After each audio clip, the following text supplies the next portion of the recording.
Well, I don't have to go very far for my next episode, because it's right over there.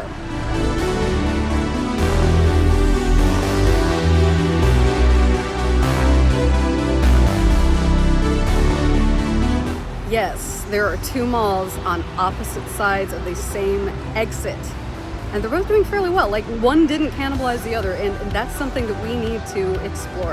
Who thought this was a good idea? And why were they right?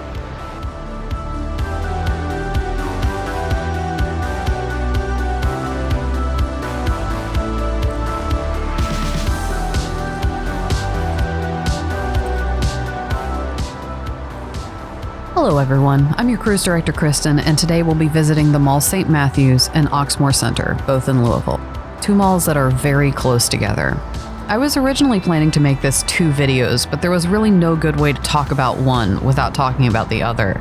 These 2 malls may have the most intertwined histories of any 2 malls I've ever covered.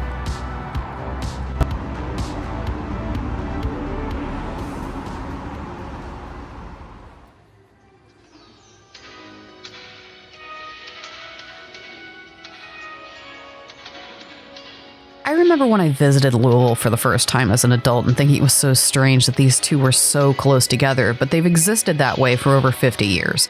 Mall St. Matthews and Oxmoor Center are still standing, still open, still doing pretty good, and still doing their thing, which is actually kind of amazing. Having 2 malls that close together doesn't usually work. It's like putting 2 woodchucks in a box together. Usually you just end up with one fat woodchuck and a bunch of woodchuck bones. But this is a story of sibling rivalry, survival, and adaptation, so let's get into it.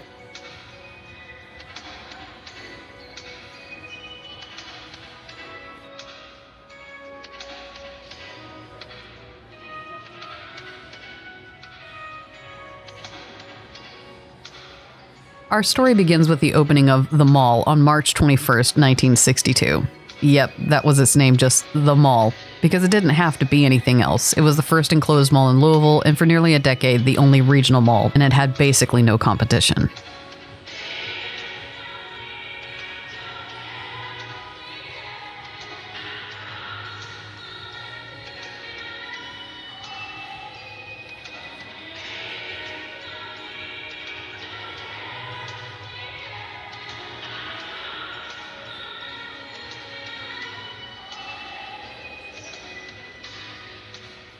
Developed by the Rouse Company, it was anchored by Kaufman Strauss, Rose's Discount, and an A&P supermarket, and it was a marvel for its time, air-conditioned, enclosed, and all in one place. It was 370,000 square feet of vintage signage terrazzo floors and mid-century optimism, with space for around 40 tenants.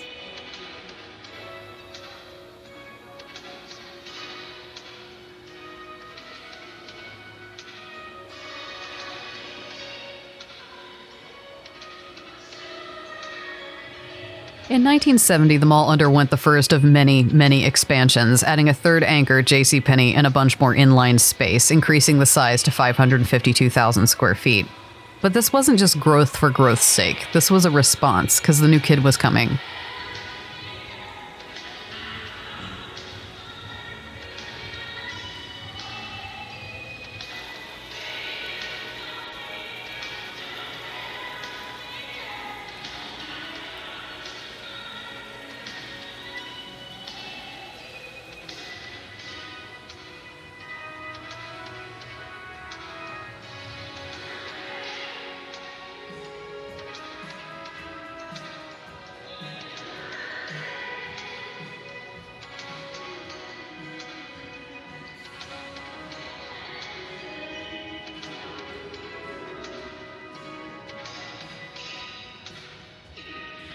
By 1970, St. Matthews had also seen their Kaufman Strauss become LS heirs as a result of a merger.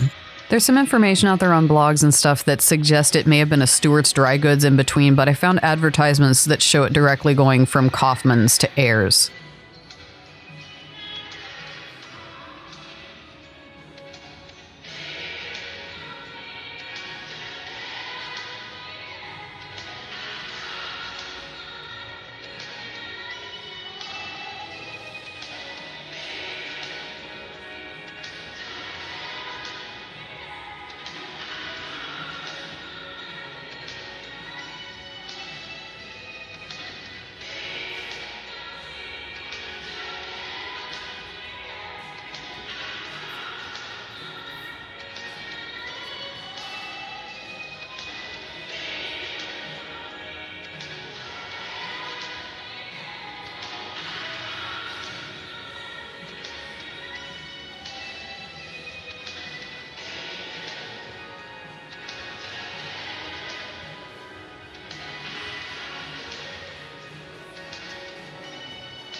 Meanwhile, just across the highway, plans were underway. Land that had been in the Bullitt family since the 1700s and partially claimed for the I-64 project was now being leased for something new, a mall. When the previous deed-holding family member had passed in 1957, the land was put into a trust that dictated it could not be sold, so it was leased to Safeco Winmar to build the mall on, and it's still leased to this day.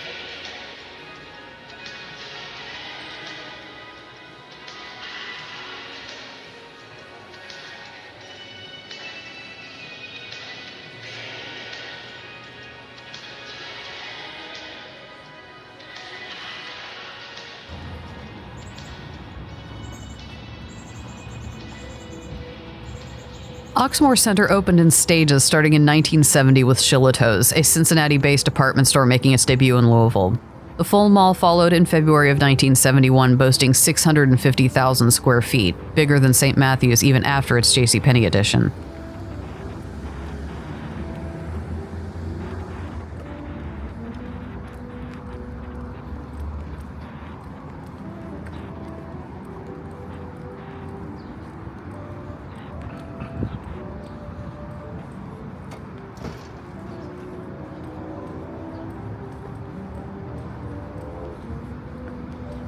Almost immediately, and perhaps prophetically, local newspapers were asking, does Louisville have too much shopping?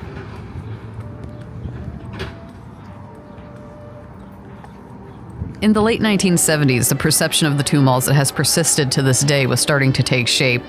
St. Matthew's, built first, was practical, straightforward, and full of value-focused retailers. A bit utilitarian, think everyday fashion, discount chains, and a modest atmosphere.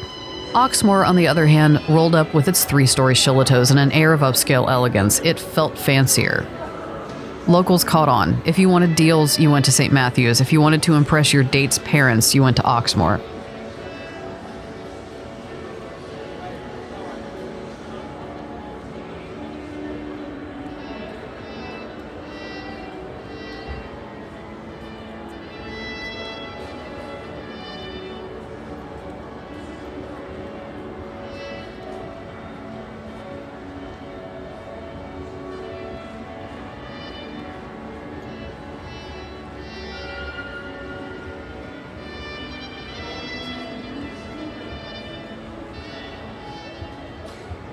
By the 1980s, Louisville was full of malls, so the mall rebranded to the Mall at St. Matthew's in 1984 because you definitely don't want people responding with which one when referring to your retail center. Also in 1984, Oxmoor added a Sears and a whole new wing, pushing its size to 850,000 square feet.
But then came the Great Anchor Shuffle. In 1987, L.S. Ayers bailed on St. Matthew's and moved into a former Stewart space at Oxmoor. That space changed hands 3 times in 18 months. Ayers to Snyder's to Hess's. Shoppers were like, do I even know where I parked anymore? Even if the merchandise doesn't change and there's no gap between the new owners, watching the anchor space change names like that and that frequently makes it seem like the merchant mix there is unpredictable and chaotic.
St. Matthews was also hitting a rough patch. Occupancy dropped to 70%, and there were talks of converting it into an outlet mall or selling it by 1987. But then Bacon stepped in and saved the day, taking over the vacant airspace and potentially preserving the mall's competitiveness.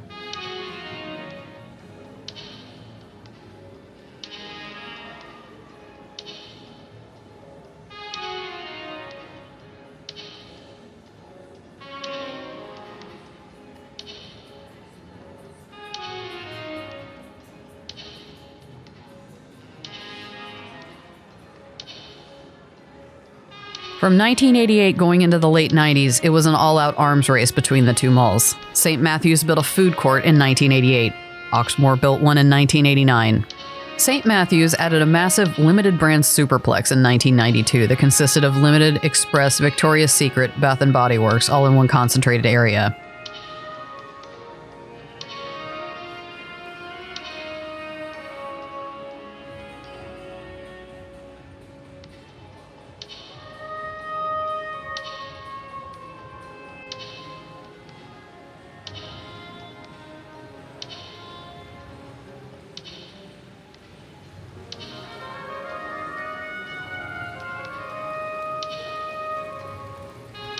In 1994, Oxmoor was sitting with a vacant Hess's location, and both malls began courting Dillard's, who wanted to open a store on the exit. St. Matthews won that battle and added a new wing to the new Dillard's that opened in 1994. Not to take this lying down, Oxmoor added Jacobson's to their former Hess's space and once again had a full anchor lineup.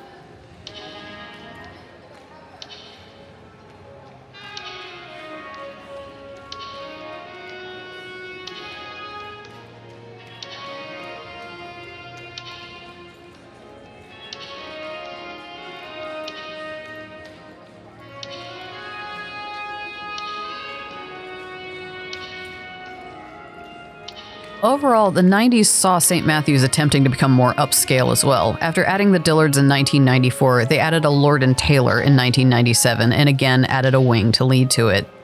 Due to the addition of the two new wings in the 1990s, St. Matthews became the larger of the two malls and was in fact the largest mall in Kentucky for 6 years at 1.1 million square feet.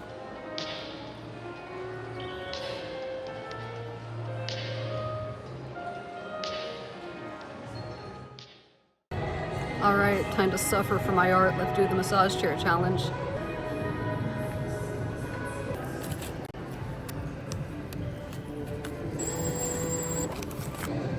I'm just waiting for it to come up so high that it crushes my head. Honestly, this isn't as awful as I was expecting. This is actually really nice. This is a lot less brutal than some of the other mall massage chairs I've done.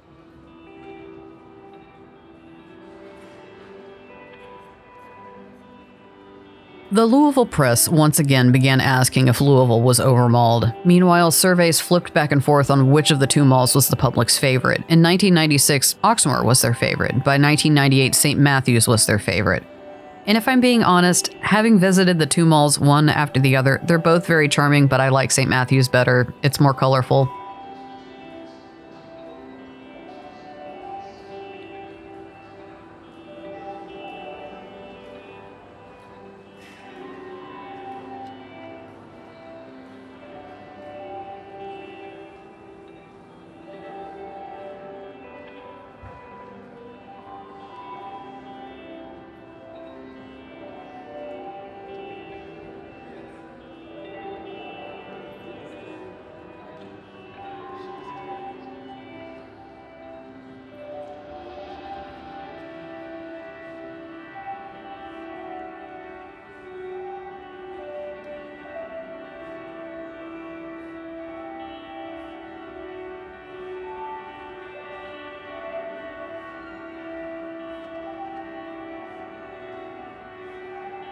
In truth, though, neither of them was really their favorite. In those surveys, customers were asked if they shopped at both malls, and almost 80% of them did. Which was Louisville's favorite?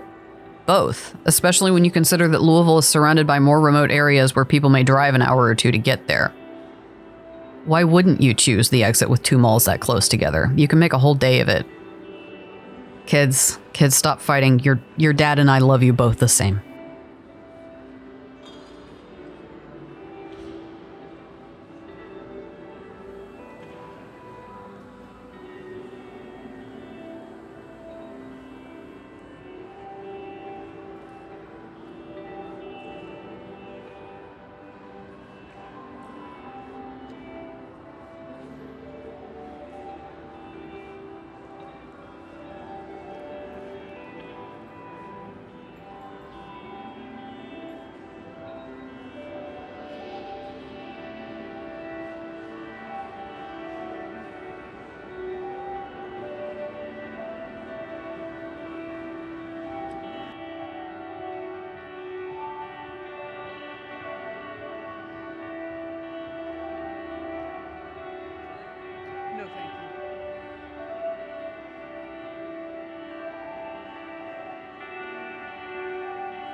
With the new millennium came some stumbles and another shift in the dynamic of the two malls. In 2000, Nordstrom announced plans to open at St. Matthews, which would have been a game changer, and then backed out by 2001.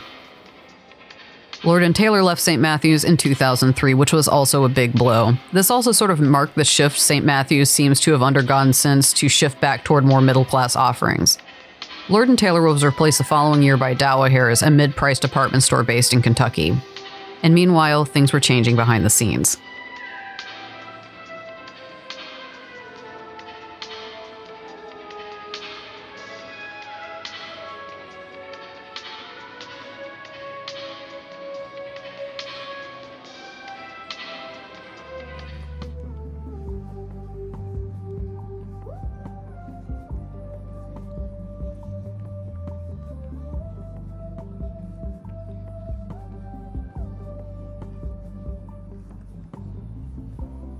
Well, if you're feeling fancy, the gang's all here.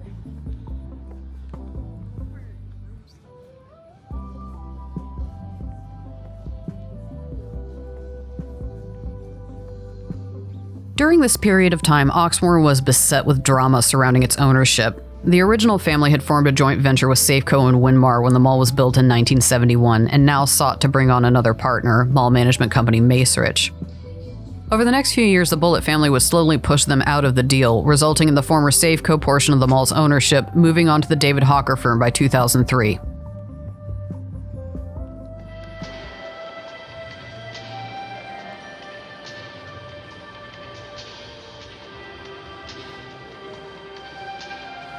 Shortly thereafter, it was flipped again to General Growth Properties, the same company that acquired Rouse Properties, who still owns St. Matthews.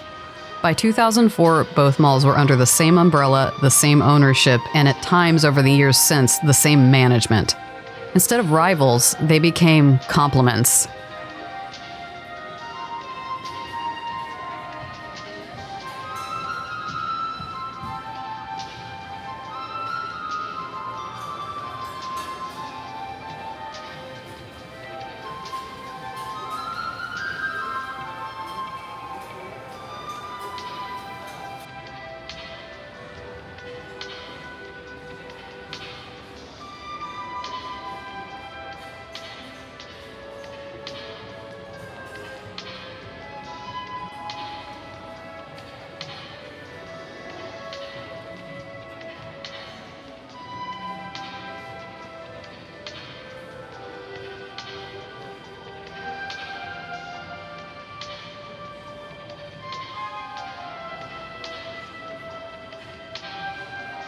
Oxmoor leaned further into being upscale. No more food court, higher-end retailers, and they even removed the second floor in 2013, resulting in the very, very tall storefronts in their center court. St. Matthews doubled down on accessibility, middle-class appeal, and family-friendly vibes. If you notice as we're walking through the two malls, there's a lot more people with kids at St. Matthews.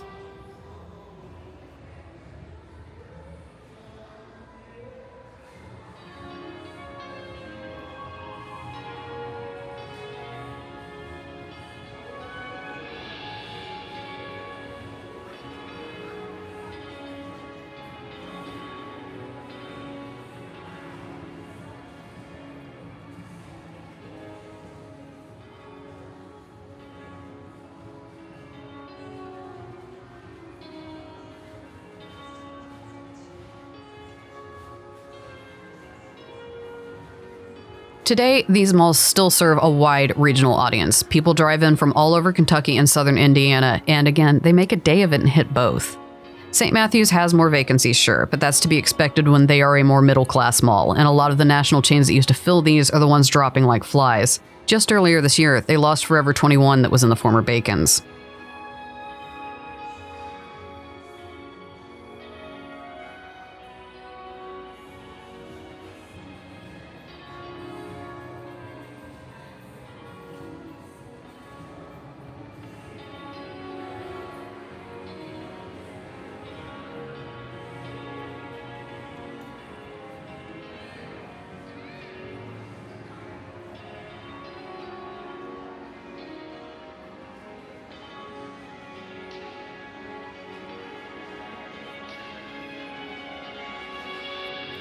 Oxmoor's last major setback was in 2018 when they lost Sears through no fault of their own, and they demolished and replaced it with an outdoor section. The centerpiece of this new area is a top golf location. Both malls have had wins, both malls have had losses, but they're still here, and that's kind of incredible.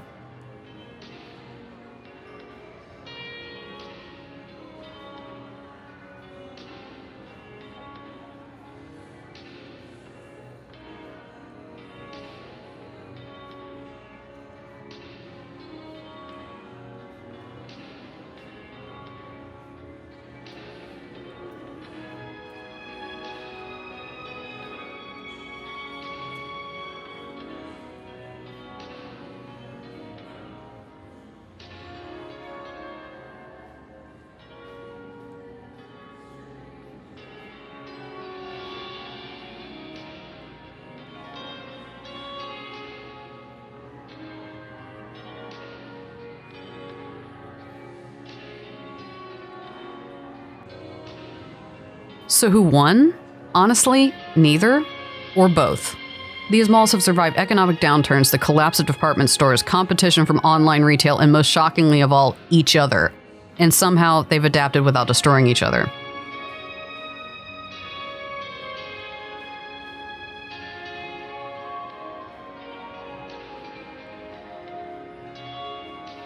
Maybe it's less of a rivalry and more of a partnership.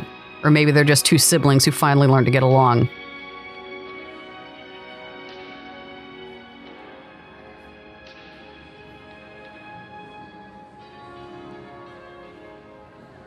Thanks for watching. Leave us a like, subscribe, and let me know in the comments which mall did you prefer, St. Matthews or Oxmoor. As always, I'm your cruise director, Kristen, and we have more from Louisville coming very soon. Until next time, have a great night.